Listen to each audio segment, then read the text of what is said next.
to be the pastor of Christian Life Fellowship Church. As part of a religious studies course, I was assigned to interview someone in a leadership position. So automatically I thought, heck, who better interview with an actual church pastor? Through our discussions that day, I came to understand what it truly means to be a servant leader. Rather than bore you with all the details of that assignment and tell you things that you all probably know about Pastor Jeff, I will stick with my significant takeaways from that day. I can honestly tell you that despite my many organizational leadership courses that I've taken over the years, Pastor Jeff taught me one of the most important lessons on leadership that I've ever been blessed to receive. He taught me the importance of humility, and that being a leader of people does not simply mean being in charge of them. Instead, authentic leadership means dedicating yourself to fulfilling the needs of others you lead, and always remembering to place those needs above those of your own. That is a lesson I have tried to carry with me every day. Pastor Jeff has done just that, placing the needs of everyone around him ahead of his own for most of his life, not out of a sense of obligation or duty, but out of a sense of love and compassion for his fellow man. Pastor Jeff has answered God's calling to be one sheep designated to leave others for most of his life. He has consistently shown that his master is the shepherd and that it is his job to lead the flock wherever it leads him. We can all agree that Pastor Jeff has carried the same humility and love into all aspects of his life. He is part of a loving and beautiful family, and his children have grown up to be some of the finest people I've ever had the pleasure to know. Pastor Jeff, you've remained constant in your pursuit to honor God in all that you do. Watching you walk out the call of God in your life with such conviction has taught me so much. Your spirit of excellence is expiring. Thank you for everything you have done. Although you are retiring from your position as church pastor, God's work certainly is far from done.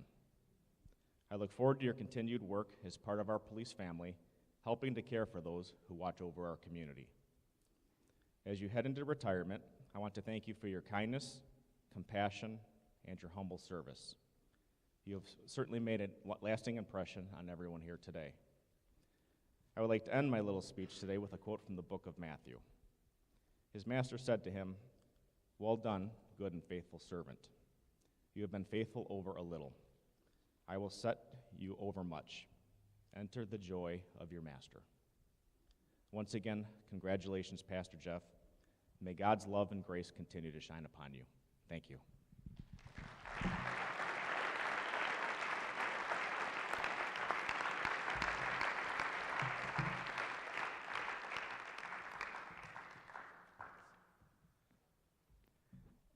All right. Well, our next speaker is actually Pastor Neil Lindwall from McHenry Lighthouse Church, and he was a youth pastor here a couple years ago, quite a few years ago. So Neil, why don't you come on up and share with us? I'm excited to hear what CLF was like back in the day. Yes. It was 1993, and I was in the chapel service at Christian Life Bible College, pouring out my heart to God, begging Him to reveal to me if He really desired that I continue to go forward towards youth ministry, and I didn't feel like I was getting any answers. And right in the middle of worship and just begging God for direction, I felt a tap on my shoulder. It was Dr. Johnny Ashburn, who was not just the theological dean of our college, but he was also my pastor. And he said, "After worship, I need you to come meet me in the back of chapel. I have something to say to you." And I thought I was in trouble. And I went after worship and sat down next to him, and he said, "The reason why I want to talk to you is because during worship, the Lord spoke to me, and He said to me that I need to tell you about a church in Antioch. Their pastor is searching for a part-time youth pastor to come, and I believe the Spirit of God has spoken to me that you're supposed to be that person, that you should go and talk to him."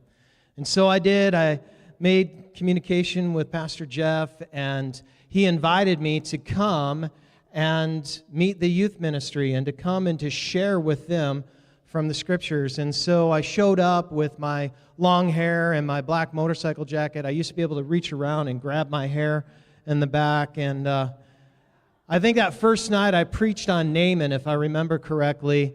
And then we had some more conversations and met with he and Gwen.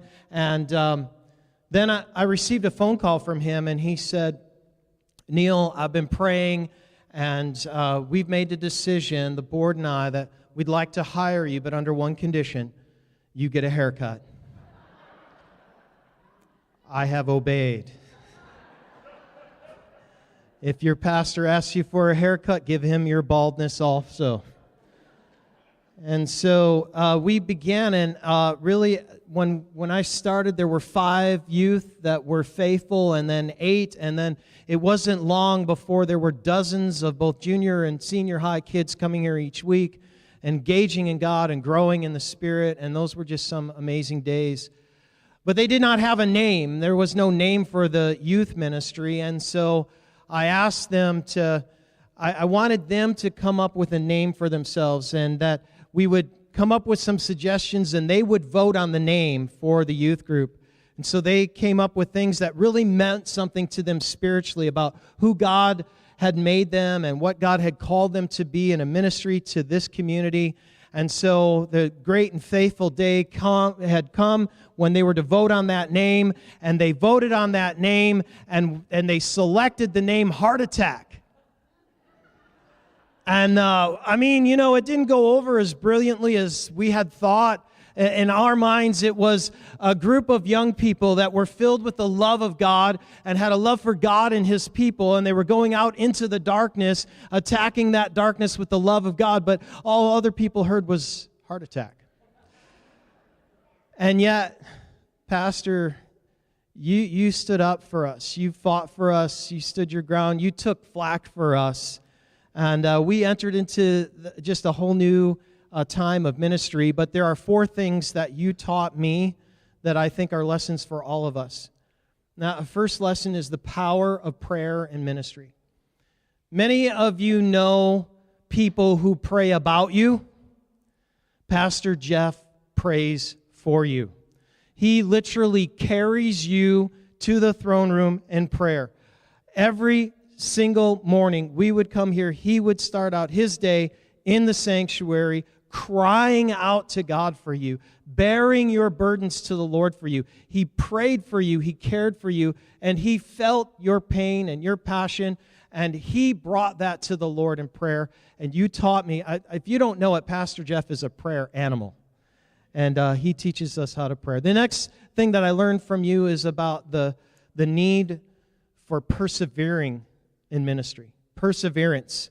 Many of you have known Pastor Jeff for a long time, but if you have known that Pastor Jeff has gone through some tremendous and endured some tremendous things, both good and bad. He has endured great blessing and great sorrow, great trials and great breakthroughs, and he has endured each of them with grace and with peace from the power of the Holy Spirit, and he has learned, as Paul has, to be content in whatever situation he finds himself in because he is totally committed to and devoted to Christ. And so he's taught me that perseverance. I've seen it in your life, and it has made an indelible impact upon me. The next is about the importance of relationship in ministry. From the very first moment, I was so green when I first started here, you could have used me as a stage plant. And I had no idea what I was doing. But he brought me with him, and he brought me to ministers' meetings, and he introduced me to other ministers in this area. And still to this day, those relationships that I made with other pastors in the section and amongst churches around here are still those same strong and long-term relationships that I lean upon today, that when I am down or when I need wisdom or when I need prayer, I can call any one of these people, and it's because of what Pastor Jeff did. And then the last of the 4 things that I learned from him is our responsibility to invest in others in ministry. I came here and my whole focus was youth ministry. And Pastor Jeff said, I want you to lead worship. And I could barely carry a tune. And he said, I want you to learn how to lead worship. I want you to learn how to lead a Bible study, an adult Bible study. I want you to learn how to lead a discipleship class and a men's group. And he forced me into those things. And I remember telling him, Pastor Jeff, I just want to be a youth minister. He said, son, you're not going to be a youth pastor forever. And he challenged me to grow, but he invested in me. And he took me to visitation. We visited the shut-ins and the broken and the hurting and the lonely. He took me to the hospitals, and he allowed me to pray over these people as if I was his equal. And I have learned and I have grown because he invested in my life. I would not be who I am, nor where I am in ministry, had Pastor Jeff not taken a chance on me and invested in me. Pastor Jeff, I love you, and I am so grateful to be your friend all these many years and for all that you have done for me. The Lord bless you, and congratulations on your retirement. Job well done.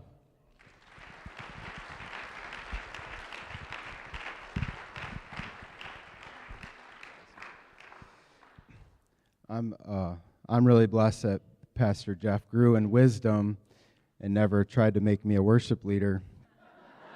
The spirit of discernment grew throughout the years. He just knew not to touch that one. So if you guys want to take a look at the screens, we're going to watch a slideshow here, just kind of going through the last 38 years. So here we go.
That wasn't emotional, was it?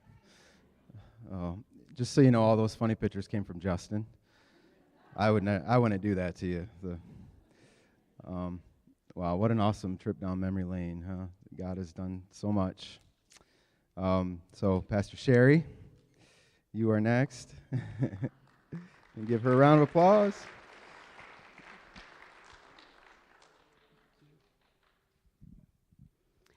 Again, thank you so much for coming today and taking time to share with us and recount the great things that God has done at Christian Life Fellowship. And we would be remiss today if we did not honor Gwen Brusali.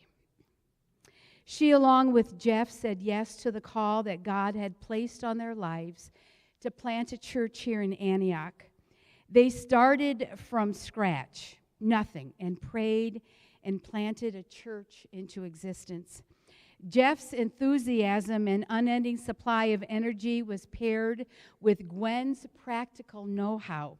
Since she had been raised in a pastor's home, Gwen knew how church was to be done, especially as it pertained to the family, the very heartbeat of the church. She worked tirelessly with kids' ministries, women's ministries, and community outreach. Now, I was privileged to know Gwen. Our families, the Masseys and Brusalis, had become acquainted at our district's family camp. And in the early 1990s, our paths, the Masseys and the Brusalis, had crossed on several different occasions. And what I remember most about Gwen was her quick and ever-present smile. She was pretty soft-spoken, but she didn't need to be overly gregarious because Jeff had that situation pretty well covered. Now, I read several things that were written by her family and friends and women from the church for Gwen's memorial in 2012. And here are a list of words that people used when describing her: kind, sacrificial, giving, patient, contagious laugh, not mean-spirited. She was a prayer and an encourager. She was a loving wife, mother, mother-in-law, daughter, sister, friend, and pastor's wife. The only greater love she had was Jesus. Her legacy lives on here at Christian Life Assembly. We see her fingerprints over so many different things. But mostly her legacy lives on through her sons and her grandchildren, whom she would have adored. In closing, I want to read some scriptures that embodied Gwen. And as I read, those of you that knew her, please remember Gwen and see her in each verse. Romans 12, verses 9 through 11. Don't just pretend to love others. Really love them. Hate what is wrong and hold tightly to what is good. Love each other with genuine affection and take delight in honoring one another. Never be lazy, but work hard and serve the Lord enthusiastically.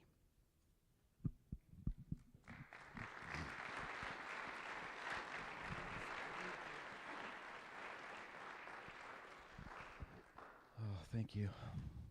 All right. Are we doing Justin? Justin, you're up, brother.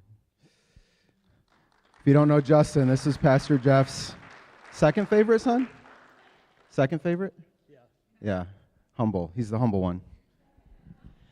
I'm going to go first, not because I'm older, but because Jared generally has more to say about things. And I don't know if anybody else noticed, it was a revelation to me to see my father with a power tool in his hand, I believe, in one of those photos. Never seen that in my life. That was a first. You were somebody else I didn't know as a child, I guess. So I just want to preface what I'm going to talk about, because something that not too many, unless you're a pastor's kid, gets to experience, especially if you live on the property the majority of your life where your father pastors. So a lot of what I want to talk about has to do with the church, the parsonage, which is the home the church owns in the back property, back 10 acres. and the relationship that I had with the property. And not only that, but it's one thing to celebrate a parent's retirement, but it's so different for me because it's not only just a father retiring from a career, but it's his life, his ministry, which we were intricately involved in our entire life. So we lived, breathed, and moved what God was doing in ministry in this place, in this church, where we also physically lived and breathed and did our life. So it's all intertwined together, which has always been very special and very dear to me. So the first thing, and I said I had 5 minutes to talk about whatever. So this is going to be, you're going to see some patterns in here and some things that are just important things and fun things to know about Dad. But one thing you have to know about Dad, Pastor Jeff, as a pastor, but also in the property, on the parsonage, and at the church, is everything was about Jesus, but there was also a heavy influence with plants and pets. So everywhere around this place and at the church, there were plants, and then there were always pets, and then they would exchange between the house and the church. So depending on the weather and depending on the season, the plants and the pets that were at the house might be at the church, and vice versa. And so my mom adamantly warned me about plants and pets, and so I've held fast to that I have very little to do with plants and pets today because of that. But if you've ever been around this place, especially in the winter, you know that all of a sudden there's a lot of greenery in the building on carts and chairs and desks that you were using and items that you thought you had available, but they are now taken by the plants. Another wonderful aspect about being a pastor's kid and on the property is the ability to visit Mom and Dad at church anytime. Mom was a substitute teacher after I was born and Jared was born. She went from full-time teaching to substitute teaching. And so when she wasn't substitute teaching, and in the evenings, a lot of times we were doing things and activities here. And so Jared and I had the ability to be able to just come and visit when we were not at school and see Dad doing ministry and doing work and being involved in that. And I cherish those times where we could just come over and be a part of the life in the middle of the day if we weren't at school of what was happening here. Back in the original building, you saw pictures of that. One time I was working at Nice Ice, and I needed a ride home for some reason. I didn't have a vehicle that day, so I asked a guy that I was working with to drop me off at home, and this was back before the addition was put on. And this guy had never been to the property before, and he had never taken me home before, and so I'm giving him directions from in town to come here and turn left, turn into this parking lot, and he turns in, and he's like, "Wow, this is your house?" And it was just, and I was like, no, this is just the church. We live in the back 5 of the 10 of the church. I never was able to tell anybody that was my house. I never went there. But another aspect that is so powerful to me personally is the aspect that by this point we've been able to have 4 generations in the parsonage. The parsonage was built just before my 6th birthday, and we lived there until I moved out. And so through there, my grandmother Edith, my mom's mom, I believe in 85, a year before I was born, a year after the church was established here on the property, she came and was here, and she lived in the parsonage when we built that. Specifically, we built the downstairs area for her. And so through the parsonage and on the property, we were able to have 4 generations of people in ministry go through there with Grandma Edith, Dad, us, and then when we were here for those 5 years, we were in the parsonage with Dad, and he assumed the grandparents' quarters downstairs. And Lisa and I were upstairs with my 3 children, Bentley, Bell, and Harlow. So we had the privilege of having 4 generations in pastoral ministry be on the property in the parsonage, which I think is so special. And with that is just the aspect I want to bring about something that you probably have never thought of before, but I think is really important, and this could go for your own home too, but the anointing that's on this property. And part of what I want to get at is the fact that what Dad has done and God has allowed him to do, and the Spirit of God has been in all things that have been going on here, has been powerfully anointed. And so that the house and the 10 acres and the church have a presence and an anointing on the property because of how Dad has allowed the Spirit of God to lead and move him in this place. I also want to draw attention to something that we don't really ever see anymore, but the ability to have services on Sunday morning, Sunday night, Wednesday night for about the first 20 years of the 38 years, maybe even upwards of 25 years on the property, which is special, and as a PK to be a part of that. And I loved my experience as a PK for almost all of it. It was a wonderful opportunity, but I remember just being a pastor's kid and knowing that the priority and the passion Dad and Mom had for having the ability to put services and messages together to speak truth and life and the gospel of Jesus to the church and the community on a Sunday morning, a Sunday night, and a Wednesday night, not to mention community groups and other times of gathering as well. I also want to point out that as far as I know, to my knowledge to this day, there's only been one message that Dad ever preached twice. One was here at CLF, and one was at the college I was going to, Christian Life College, that Neil also attended, Pastor Neil.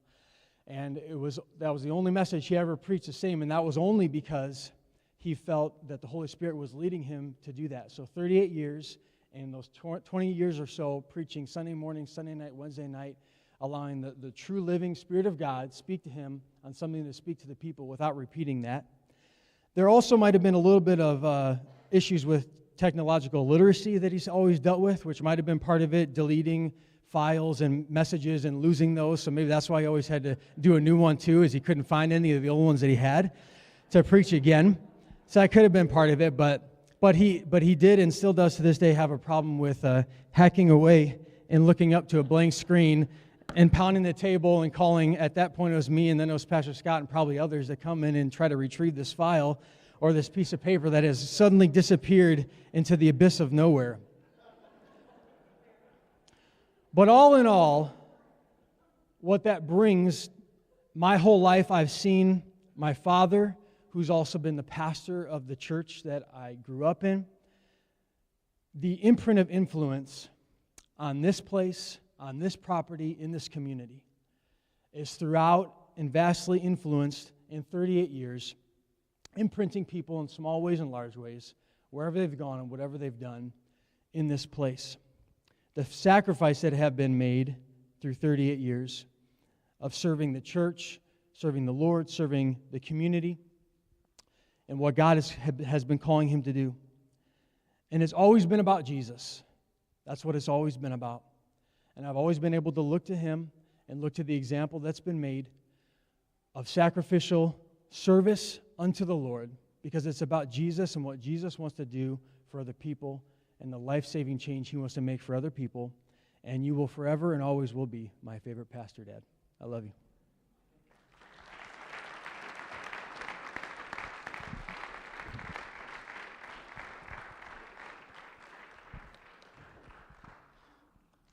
Group hug. Jump in, Jared. Yeah, all right, now the other son. Jared. Oh, I better get a slide up there. So the good news is that I'm last. Bad news for you is that you all know my dad and I'm his son, so might be here a while. I think we can all agree after hearing the other speakers that the principles of age before beauty and saving the best for last is absolutely true. But I would like to say thank you to the other speakers. They did an awesome job, said very nice things, very true things. Does make it a little bit awkward for me because I prepared more of a roast than like a, happy-go-lucky speech. The problem is, from the beginning, I knew it was going to be a laughing matter because when they asked me to speak, they gave me no topic, and they told me to only take 5 minutes. And I'll tell you right now, full transparency, this is going to be a lot longer than 5 minutes. So, as already said, I got the gift of gab from the old man. And, for 34 years, I've been one of the resident pastor's kids here. And there's some benefits. A lot of pressure comes along with it, too, but some benefits that come along with that. And one of them is that you can bend the rules, maybe not break them, but you can bend them, and you're going to get away with it because you're the pastor's kid.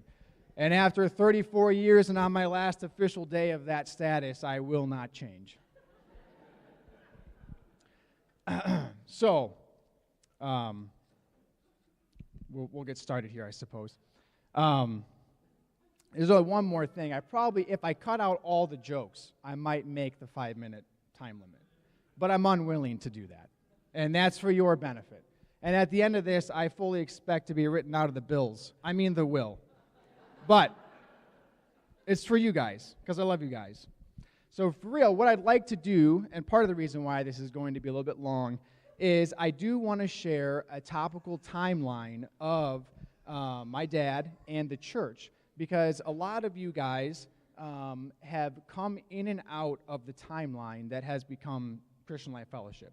And maybe some of you guys don't know the history of how the church started, and you've only been coming more recent. So I think it's good for everybody to experience that. And as Christians or as people of faith, we say often everything happens for a reason. And I truly believe that, and I think that's true, but a lot of times I think we just kind of get used to saying that. Everything happens for a reason. But if we don't take the time to stop and look back over the course of our lives, we might miss the opportunity to see exactly why things did happen that way and to see the ways that God was orchestrating our lives, and we might just miss it. So as I go through this timeline, pay attention to that, and you will literally hear ways where something happened that didn't make sense in that moment, and then later by the end, and you see the big picture, it's like, wow, that God did do something for a reason. I do want to say as a public service announcement that this timeline was provided mainly by my dad. So if there's any errors in here, it's his fault, and he's retiring, so he doesn't care. But if something is missed, not everything's in here, if something's missed, it's not on me, all right? So in 1954, my dad was born at a young age. Just kidding, we don't have time to go over 100 years. Definitely not time for that. We will start in 1972. My dad was 17 years old. He was living in California. I know it's hard to believe because he has no hair now, but back then he did have long hair with color. And at 17, he was saved at Calvary Church, which is Assembly of God Church in Castro Valley, California. And his whole family came to Jesus at that same time. 2 years later, in 1974, just before Easter Sunday, and while praying for God's will for his life, God called him into ministry and specifically directed him to go to Bethany Bible College. That fall, he started Bible college at Bethany in Santa Cruz, California. He graduated in 1978 with a bachelor's in ministerial studies, magna cum laude. Unverified, we're waiting on the fact checker on that one for sure. But like I said, he wrote it, I don't know. More importantly than any of that, this is where he met Gwen Gibbs, and the two began dating during those college years. 1978, he started his Master's of Divinity degree in Trinity Evangelical School here in Deerfield. That's what brought him to Illinois. In the summer of 1980, he proposed to Gwen and took a year off from school to be married on February 14th, 1981 in Modesto, California. In 1981, they came back to Illinois, and he resumed work on his Master's of Divinity. In 1983, he finished his Master's in May, and while in prayer in August of that year, he heard the Lord tell them to go present themselves to the Illinois Assemblies of God district leadership as being ready to go into full-time pastoral ministry. So they went immediately to the district office. They had been thinking about Antioch as a place to start a church. At the time, they lived in Zion, where Gwen taught at Waukegan Christian School. They expressed to the district leadership that they were willing to start a church in Antioch from scratch, although admittedly they had no idea what that actually meant. And though he had been to school for 16 years, he still didn't know. Here's one of those moments I was talking about. The district leadership shared that they had been praying for 10 years for a church plant in Antioch and told them that they could start as fast or as slow as they wanted. They went back home, headed to Antioch to pray, and knew that they should start a church as soon as possible. They reached out to Pastor Daryl Hendrickson of Calvary Temple in Lake Villa, who took them under his wing. They were not from that church, but Calvary Temple had wanted to mother a church. Pastor Hendrickson let him speak in a Sunday morning service, and then he invited any who would like to start the new journey with them to join. From Calvary, they received the Rosinskis, the Hanleys, the Hakes, the Woolners, and the Westbrooks. And these were all faithful, giving, and involved people. I'd like to point out that the Hanleys and the Westbrooks are with us today in our service here.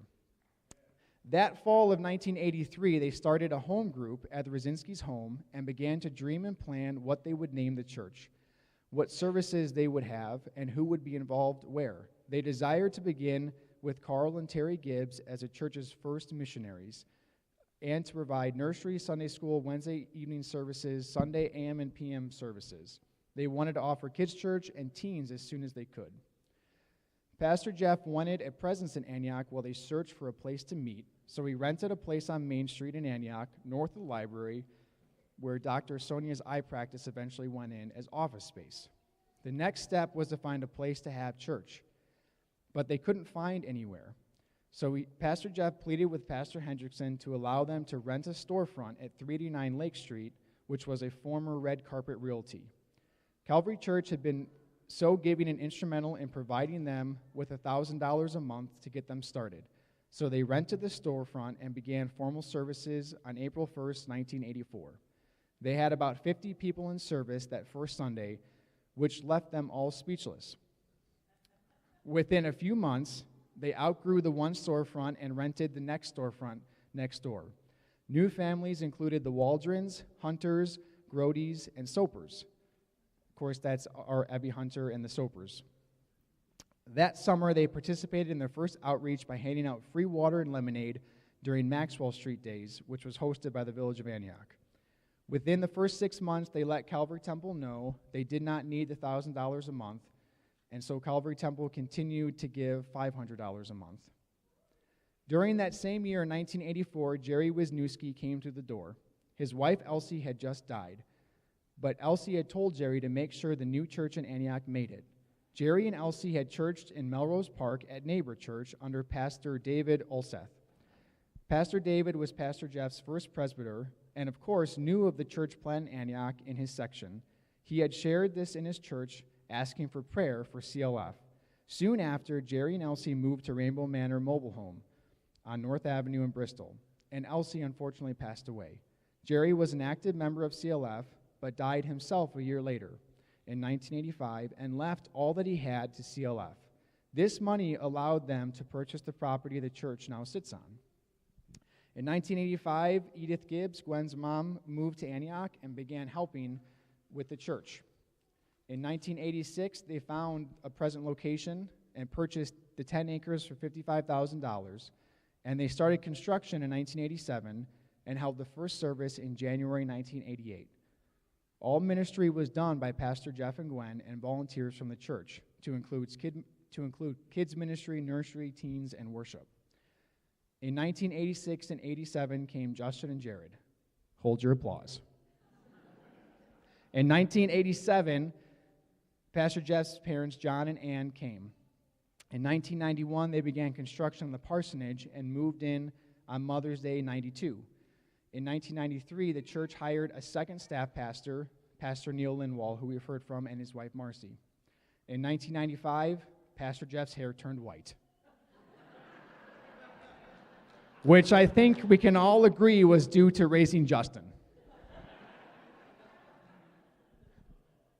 Church life and ministry went on for the next 10 years.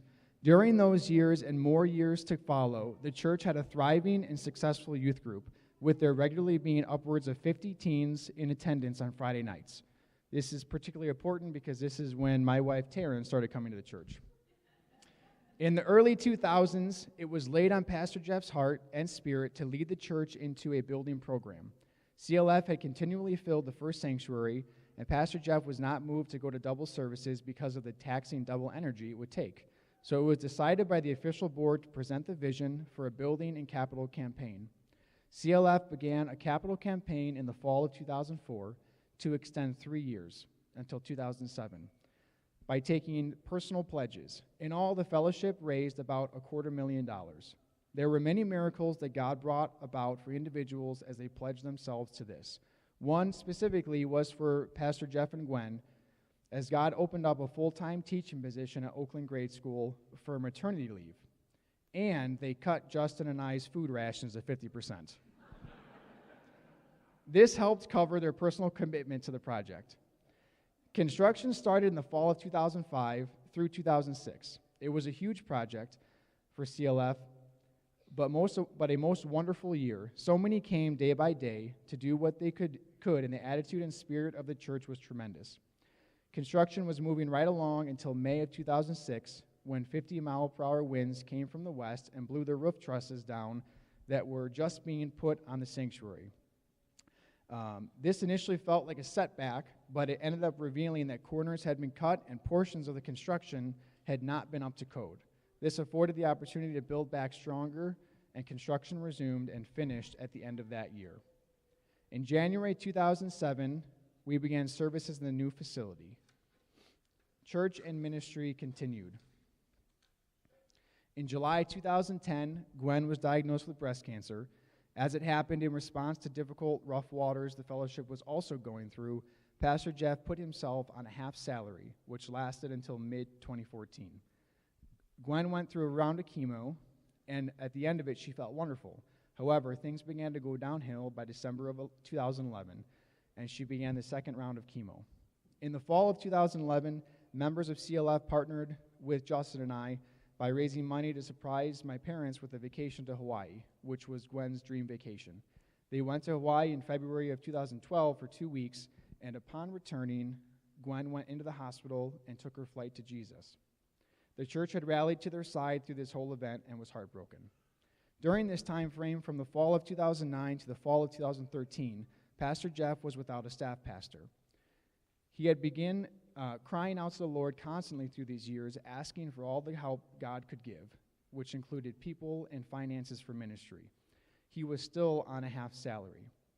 At one particularly low spot in September of 13, he was calling out to God in desperation, and clear as a bell, God spoke to him and said, "You are to call Justin and bring Justin and Lisa on staff." At the time, Justin and Lisa were currently in Hartford, Illinois as youth pastors. Pastor Jeff laughed out loud and said, "Sure, Lord, but how do I do that? We have no money." God retorted, "You are to give up your half salary." So Pastor Jeff said, "Aye, aye, sir." Justin, Lisa, and family moved up and came on staff. Then the next astounding miracle happened. In June of 2014, a $435,000 check was given in the offering, and in January of 2015, another $510,000 check was given. All told, over $945,000 was given, which is obviously a miracle. Pastor Jeff still elected to only be on half salary from that point forward. In 2017, Pastor Scott Love of Impact Church in Lake Villa, which, don't miss this part, was formerly Calvary Temple of Lake Villa, the same church that mothered us in the very beginning, began discussing merging his congregation with CLF. The two churches officially merged in January of 18, with Pastor Scott Love coming on as a staff pastor. Also in 2017, Pastor Jeff began volunteering as a chaplain for the Antioch Police Department. This was particularly helpful for me. If you don't know, I'm a police officer there, and for the 8 years prior to that, I've been trying to tell my bosses that it wasn't my fault that I was so goofy. And nobody believed me until the minute he walked in, and all of a sudden, all the evidence anybody would ever need was right there. I was exonerated. It didn't take a detective to figure it out. On July 5th, 2018, Jeff and Sherry were married. In October of 2018, Justin and Lisa took a pastor position in Wichita, which I hear some of us are still salty about. I won't say names, but it's me. In October of 21, while at church, Pastor Jeff heard in his spirit the Lord speak to him that it was time to step back and let the next generation lead the church. He followed the proper procedure, and in February of 22, at the annual business meeting, Pastor Scott and Kristen were unanimously received as lead pastor of CLF. In January of 2022, CLF made the final payment on the mortgage and became debt-free. On April 3rd, 2022, on the 38th year anniversary of CLF, Pastor Scott was consecrated as lead pastor and assumed full responsibility, which brings us to today. So I'd like to take my remaining 5 minutes and share some personal things about my dad over the last 34 years. And as I said, I wasn't really given a topic. So when I first started to think about this, I feel like my dad's done a lot of great things in his life. So I was like flooded with all of this great material. But then I had to pump the brakes. I realized this wasn't his funeral, and I had to save some content for that. Because nobody wants to hear the same message twice. So I specifically try to think about things that I had witnessed my dad do over my lifetime that helped him in his position here and to be successful in his 38 years here. And what godly principles that I had seen from him. And I think the things that I'm going to share next, you know, it could apply to anybody in their personal walk with Christ, with their family. So the first principle is to keep God first in your life.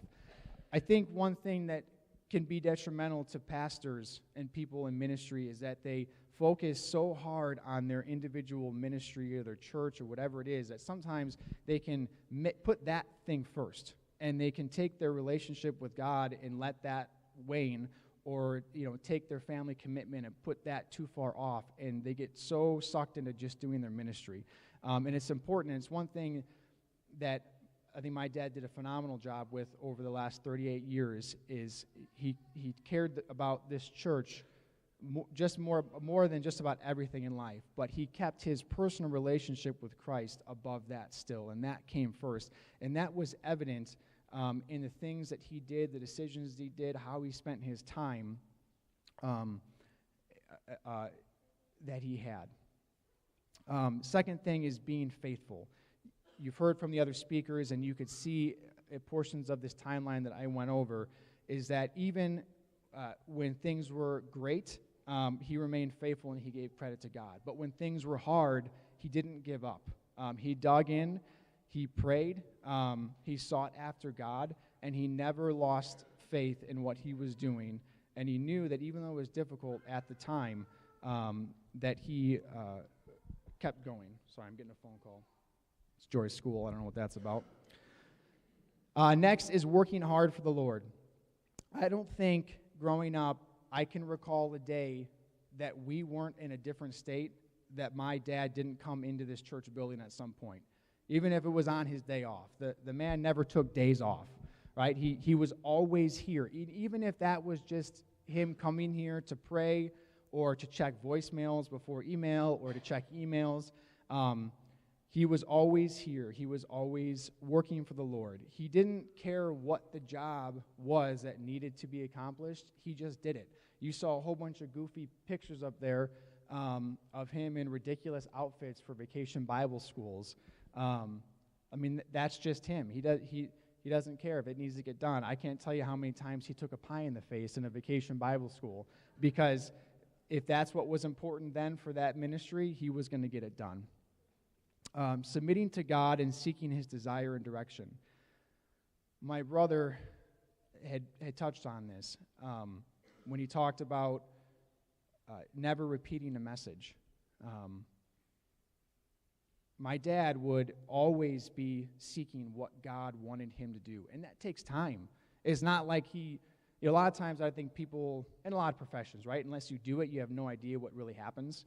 I think a lot of people think, oh, it's probably easy to be a pastor. You just talk on Sunday and you answer some phone calls.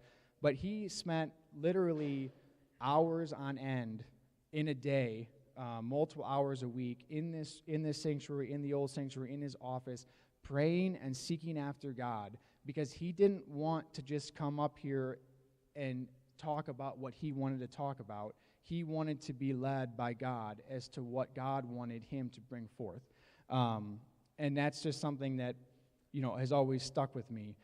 Same thing, with just prayer in general. He didn't make decisions about what he thought would be best. He made decisions by praying first and seeing where the Lord directed him. Serving others. I'm sure many of you have experienced this over the years, but he served in his official capacity as a pastor like you would expect. But I can't tell you how many times he has given people money out of his own pocket, or provided meals or food or clothes, hospital visits in the middle of the night. Anything you can think of, he's done it, and because that's what he believes he's called to do. Not to mention keeping up with all the, Justin made a joke about plants, but keeping up all the all of the gardening here at the church, the shoveling. That was one of the things about being a pastor's kid that wasn't awesome sometimes, because it was like, hey, guess who's going to shovel the church after that blizzard, but before church, it's you. Worship. He's always loved worship. Before he got his AARP card, for those who have been around long enough, he'd always be up here jumping around, getting excited in worship. Always reminded me of King David, in that scripture where it says that he'll be even more undignified than this, and he didn't care. The point of that is that my dad is a worshiper, and I love that, and I can't tell you how many times that, just to give you a picture of how much time he spends or has spent over his career personally worshiping and praying. I'd stop by here all the time as a kid. I usually go right to the office, and he wouldn't be in his office, and I had to look around the building, and he's usually in this room, just walking around, praying, listening to worship music. When I was a little bit older and I could call him, this room is a big room, so as he answered, I could immediately hear that echo, and I knew that he had been in this room praying over the church and over decisions to come. Tithing and missions. He's always had a huge heart for missions, which all of us are called to do in the Great Commission. If we're not going to go ourselves, we need to be supporting that. And as we saw on the timeline, as soon as they became an official church, they took on their first missionary. He's always been faithful in tithing. And I can tell you that from my experience with him and my family, it's never been easy. It's never been like, oh, it's so easy to give our tithe this week or this 2 weeks or whatever it is. Justin can attest, but I can't tell you how many times as a kid I overheard my parents balancing the checkbook, and they're like, whoa, it's really tight. Or, are you sure you added that right? Or my mom, they'd start like, here, give me that calculator. We got to do that again because that can't be right. But he was always faithful. He was always happy to tithe because he knew that that's what we're called to do, and those are the lessons that he instilled in Justin and I. Two more. Memorizing Scripture. Just blown away over the years that the way that he's memorized Scripture. And he can somebody could be talking about a scripture, and he could just blab out the reference, or the other way around. And it's just phenomenal. And lastly, seeking wise counsel and humbleness. My dad is humble to a fault. You know that verse where it talks about pride comes before the fall? He didn't want to fall at all, so he just probably got rid of pride altogether. The problem was he did nothing about ice in the winter, so he still fell all the time. But it was not because of pride. He was always willing to seek counsel from people in the district, from presbyters, people above him in leadership. He never wanted to make a decision by himself that was unusual or strange if he didn't have to. And I think that's something that guided him along the way and helped him to be so very successful. Okay, you guys have been awesome. In closing, if you know that just bought me 5 more minutes at least. Just those words. I want to share, Sherry had recently reminded me of this, shared it with me, and honestly I didn't even hardly remember it, but I want to share a portion of a letter that I had written to my dad. This was in December, Christmas of 2012, so about 10 years ago. This was the first Christmas since my mom had passed away. And as I read through this, it just struck me, and a lot of these things that I had told my dad 10 years ago, I think apply greatly to this current situation or place he's in life, and it's still, these words are still very true, so I wanted to share this. Dad, I am proud of you and so proud and privileged to call you Father. I love and appreciate you, and I thank God for you and the time I had with Mom often. Throughout my life, you have been such an amazing example to me and to Taryn these past 7 years. But this last year, you have displayed extraordinary qualities, biblical qualities, that have surpassed our understanding. This year alone, we have seen you display the leadership qualities of Moses, the obedience and endurance of Job, the wisdom of Solomon, the mental strength and fortitude that equals Samson's brute strength, and the drive and steadfastness to preach the gospel no matter what the surrounding circumstances may be, similar to that of Paul. Taryn and I are so grateful to have such an incredible role model in our lives, who we also get to call Dad. You have accomplished great feats for God in your lifetime. You have accomplished great feats for God in this last year by not giving up on Him and the gospel through this incredibly difficult and trying season. But despite all of these past accomplishments, we believe God still desires to use you to accomplish many more things for His purpose. We are excited to stand by your side and help support you. We so appreciate your dedication to the Holy Spirit and to leading your flock in the true nature of the Bible and of Jesus Christ. We love and appreciate you and support you, Dad. To actually end, I'd like to share a portion of Jesus' words from Matthew 25. Apparently all the cops in the room are on the same wavelength. It's the same thing Chief shared. Well done, my good and faithful servant.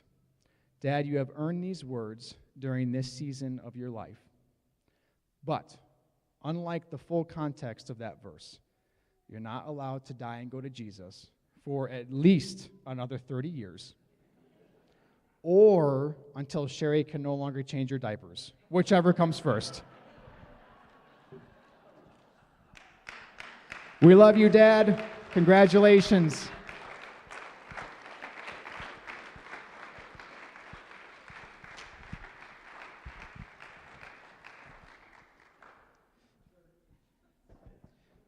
I'll use the same mic. If it dies, it's because Jared used all the battery life on it. But that was really awesome. There's stuff in there I hadn't even heard. We got one last thing that we're going to do today, and I wanted to share a little bit too, but I guess I don't have time. No, I'm just gonna. It's okay. Okay, I have a couple thoughts. So I came into this area 8 years ago, and like you've kind of heard in some of the history in that, I took church in Lake Villa, and the first time I went to a district function gathering with other pastors from our section, I connected with Pastor Jeff and Justin, and I just remember hearing the stories then, of, well, first of all, the heartache and what Pastor Jeff had went through losing his wife, but then the miracles of the money coming in and what God's doing here, and then there was this awesome dynamic of father and son, and it was just so crazy. I felt like there was this instant connection I had with them, and they just brought me into, I almost felt like I was brought into the family. They would invite me to go places and to carpool with them and stay in hotel rooms when we do different functions, and they became really good friends, really close friends. And so with the whole idea of merging and coming together, the two churches, it was like God had already planted this amazing foundation and built this awesome relationship. And the more that I got to know Pastor Jeff, when you talk to somebody at that point, I think when I first met him, he had been here 30 years. And you would think after that, he's kind of seen it all, done it all, been there, done that, doesn't have a whole lot to learn. But just like everybody said here, there was just this humility. And he would probably say it's because I don't know anything, but that's the humble part. Like he's just this rich, deep well of heritage with the, try not to look at you. I told Pastor Jeff that up to that point in my life, when we were merging, up to that point in my life, I had worked underneath or had ministered with a lot of different people and had kind of spiritual fathers in my life, but they always were just a couple years older than me. It was almost like they were more like peers, and it was like for the first time in my life, I had a guy that was like a real dad. Not like a natural dad, but like a spiritual dad who, like, I felt like in ministry the last 4 years, Pastor Jeff has protected me. He's fought for me and Kristen and my family. He always treated me as just completely equal. And then Sherry, when they got married, it's just like we became like just all like best friends. And it could only be because he's so humble, that the transition and everything that's happened could happen the way that it has here. And actually, when Pastor Jeff said he felt like it was time for him to step down, I think in his mind he had assumed, well, I'm just going to take over the church. And I said, well, I got to pray about this.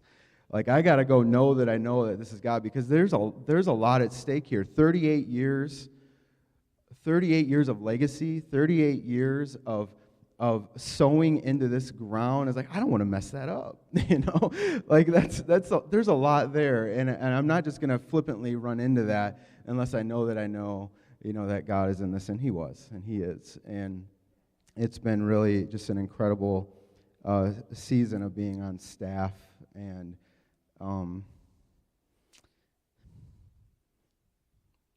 I think more than that, just such an amazing friendship.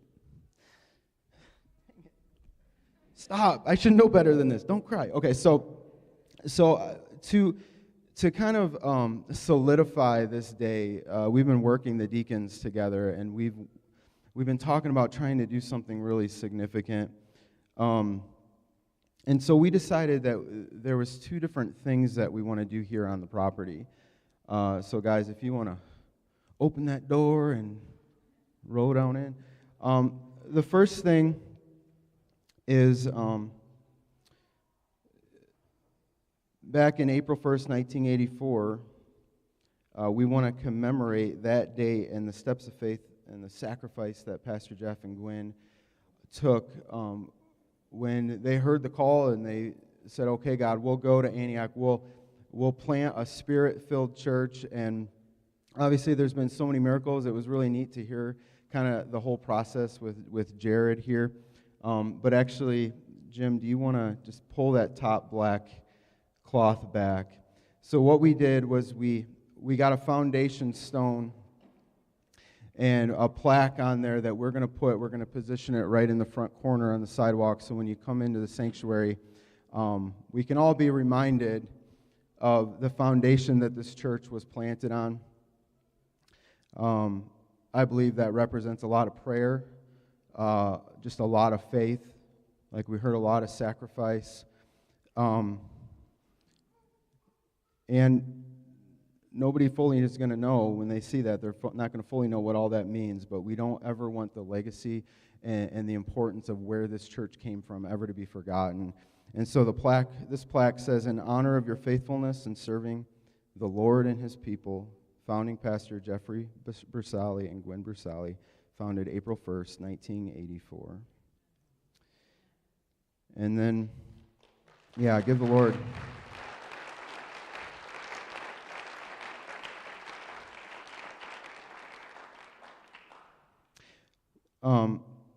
One of the things that Pastor Jeff told me too, that his heart and his, somebody said it up here, like his desire was always to leave something to the next pastor, to leave a church that's in really good health, a church that is ready and positioned to succeed. And I remember, I think it was probably 4 years ago or maybe further than that, you said that to me, and in my head I wasn't thinking that was going to be me. I was thinking, man, that sounds like a really lucky guy to get, to take over something that's in that kind of state, in that kind of place. And so, the last 4 years, Pastor Jeff and Sherry together, they went through this thing called COVID that the whole world went through, and it was very difficult for churches. And, I was right there with them. We did it all together. We walked through that season. But I can say now that even through some of the hardest seasons, they have brought this church through. They have positioned us for the future, which I know is a huge part of Pastor Jeff's heart, that he can see God do things from generation to generation, that he knows that he played a key role in the founding, but that legacy is going to continue, and that there's going to be life and fruit that's going to thrive. And so we also... you may have noticed it. I'm surprised Pastor Jeff hasn't mentioned it to me.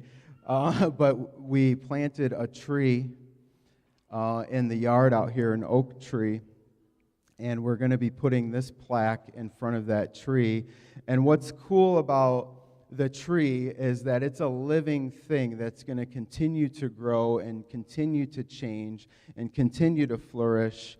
And that plaque says on it, in honor of Pastor Jeff and Sherry Brusali, thank you for blessing CLF with humble leadership, heartfelt ministry, and a deep love of the Lord. You've caused our roots to grow deep in the Lord, establishing His work to grow and produce life into future generations. And then part of Isaiah 61:3, they will be called oaks of righteousness, a planting of the Lord for the display of His splendor. And I'm so blessed. I sat down, I think, at one of the last meetings that we've had together, and I looked at Pastor Jeff and Sherry across the table, Chris and I on one side, them on the other, and I said, I'm so glad that you guys are still here in our lives and part of the ministry here and still have our corner. And just like Neil said and Jared said, just the prayer warrior in your corner is a big deal. Knowing that there's somebody that's fighting in the spiritual realm that understands what's going on and has our back as the leaders here is so priceless. And so with that, I'm going to allow Pastor Jeff to come and give some final thoughts. Maybe put your boys in line. They need some discipline. No. Yes, give him a round of applause.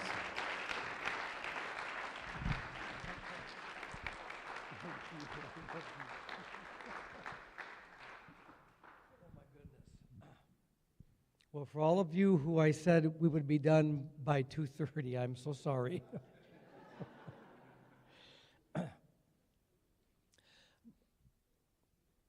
Now I'm kind of overwhelmed and everything. And I do need to say on behalf of Sherry and I, thank you for taking the time to be here and coming and being a part of this. It's been an honor and a joy to be allowed to serve the purposes of Christ and the call of God. I mean, part of what I want to say is today it's not about one person, it's about all of us, because today is about Jesus. And it's not what a person does for Jesus, it's what Jesus does through people and through His people. And that's all of us here. Who knew I would have been here for 38 years? I mean, who would have known that? Who would have known how fast that would go by, like an instant?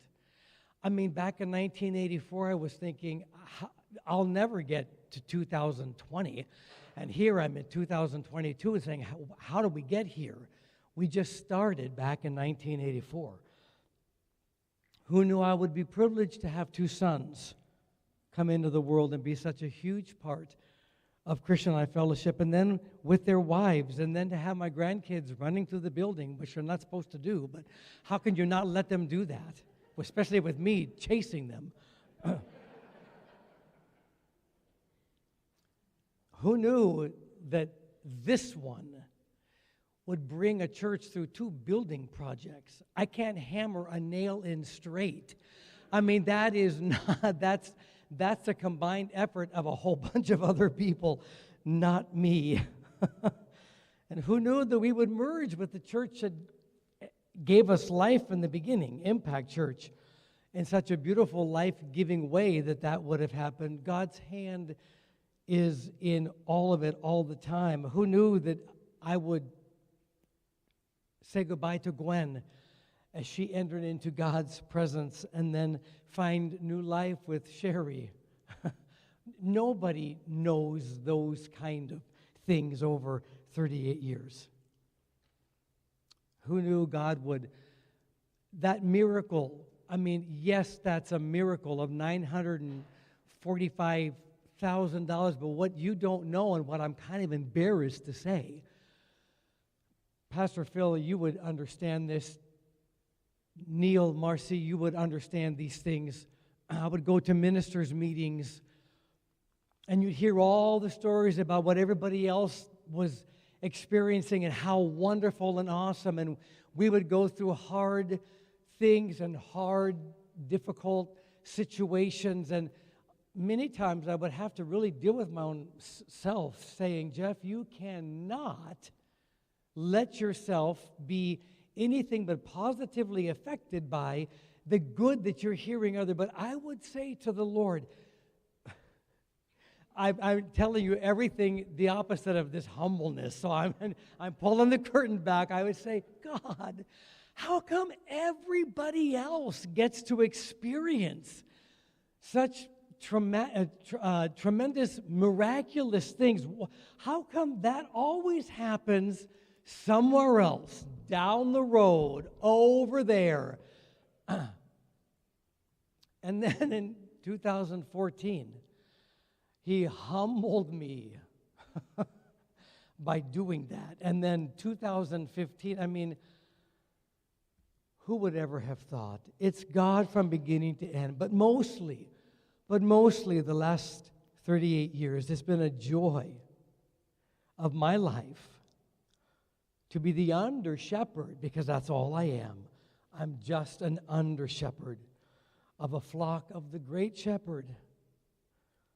It's been the joy of my life to see the people of God in each phase of these 38 years, which is what the video clip was all about. It was all about you. It was all about you.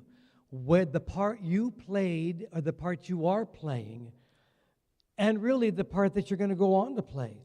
To see the people of God in each phase of these 38 years come together, press into Jesus, be the church, get the kingdom work accomplished, to grow and flourish in the Lord, preach the word, and see lives transformed. That's what today is all about. And you have played your part, and you're playing your part in this transition now for this church to be taken into God's future plans and purposes. So from the bottom of our hearts, we thank you for being here. I want to thank my family, my sons, extended family for being here, Judy, Jennifer, and Bob from Michigan, Gwen's family, and for ministers and friends in the area to come and to be a part of this. You bless me. We want to express our deepest gratitude for your expressions of love and care in honoring us today, honoring me, honoring Sherry, because you've done just what the Scripture has told us to do. You know what it says in 1 Thessalonians. We ask you, brothers, to respect those who labor among you and who are over you in the Lord, and who admonish you, and to esteem them very highly in love because of their work in the Lord, and this you have done. And we are grateful. So thank you for the privilege of being able to serve you, and to, well, actually, before I serve you, it's to serve God. You've just been the guinea pigs. God bless you all.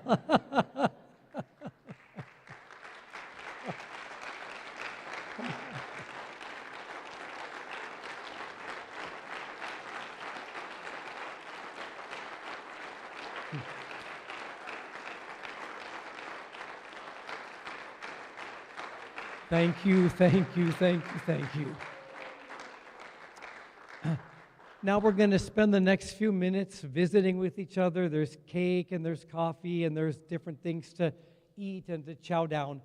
But please visit with each other, share memories. God bless you. Also, if you haven't had a chance to write in the book that's out there right outside the doors, you can take a minute and do that, and put your fingerprint on the tree.